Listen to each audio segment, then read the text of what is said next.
دا یاد لرئ چې څنګه په موږ باندې لمونځ فرض دی، څنګه په موږ باندې حج فرض دی، دغه شان لکه په موږ باندې د مسلمانانو جماعت جوړول دا فرض دی.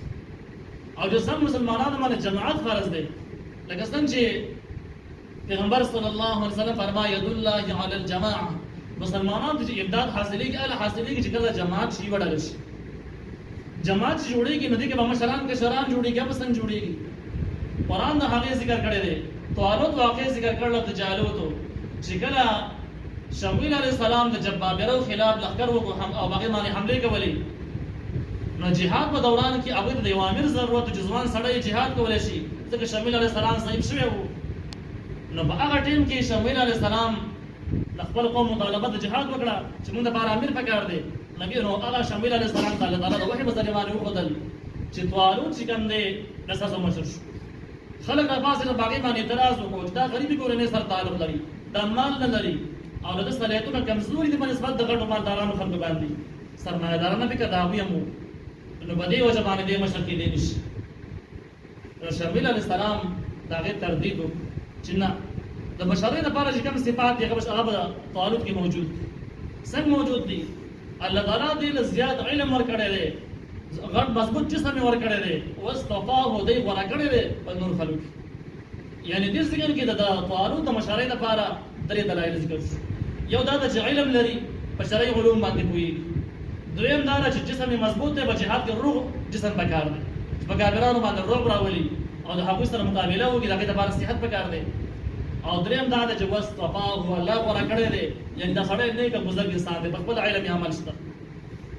دا تعلیم دی د مسلمانانو لپاره چې مسلمانان چې کله اجتماعي ژوند تېروي، که په کلي کې دی، که په کور کې دی، که په وطن کې دی، که په کومه سطحه باندې دی، نو دوی به مجتمع اوسېږي، ډلې ډلې به نه وي. او د اجتماع لپاره لازمي شرط دا دی مشر به په دې لیول باندې چې هم به د شریعت علم لري، هم به په شریعت باندې بېرته عمل. او دریم چې کله عمل وي نو دا خو نیک سړی شو، نو دا د دې قابل دی چې مسلمانانو کې دا رهبر مقرر شي. دا کېدل د مسلمانانو نه ده چې صرف په دوه خپې باندې رواني، نو دا مشري کولی شي.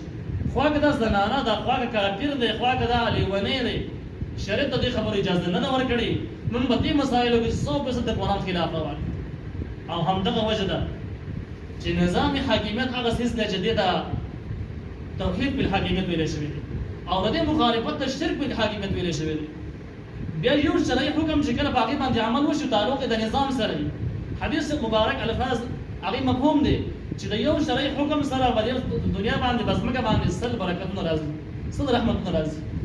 نبي علیه السلام په دې موضوع کې د عیسی علیه السلام واقعه ذکر کړله چې عیسی علیه السلام کله د اسمانونو راکوشي، نو بیخي شرعي نظام یې قایم کړی. نو په دې شرعي نظام کې چې کله 100% شرعي نظام وي، برکتونه په دې لیول باندې چې د کلي کې یو خلنګی د غونډ کلي ته به شوده ورکولی شي، یو انار دانه چې منځ باندې ته نیمه کې ورې باندې ودرې، دا به د خیمې برابر وي، دا د برکاتو علامات. او د هغې په مقابل کې چې کله دغه مخالفت وشي، یا داسې نظام موجود نه، یا د هغې لپاره خلک نه، یا د هغې لپاره مخالفتونه زیات دي چې هم مسلمان دی، په جماعت کې لمونځ کوي، هم د خپل اسلامي نظام دشمن دی، قایل یې نه دی، نو بیا د هغې تضاد راواخله چې سپېروالی، عذابونه، ګناهونه در متوجه شي. دا د قرآن صریح فیصله ده چې من اعرض عن ذکري فإن له معیشة ضنکا. هغه خلک چې د آسماني کتاب نه مخ واړوي، ذکر نه مراد په اتفاق د مفسرینو قرآن دی. او مخ اړولو باره کې مفسرینو لیکلي دي چې 3 طریقو باندې مخ اړولی کېږي د قرآن. یو دا ده چې سړی د قرآن هېڅ علم نه حاصلوي، نه ناظره وایي، نه علم کوي، په طرف یې نه ورځي، کرکټ یې بیټونه دي، مزدوریان یې دیاړیانې دي، قرآن سره یو تعلق شته نه سړي دي، نو دې مخ واړوه. دویم علم یې حاصل کړی دی، خو په هغې باندې عمل نشته دی، دې سړی هم مخ واړوه. نو چې کوم څوک د قرآن نه مخ واړوي، فإن له معیشة ضنکا، د دې ژوند به لنډ تنګ شي، خواري خاوي به شي.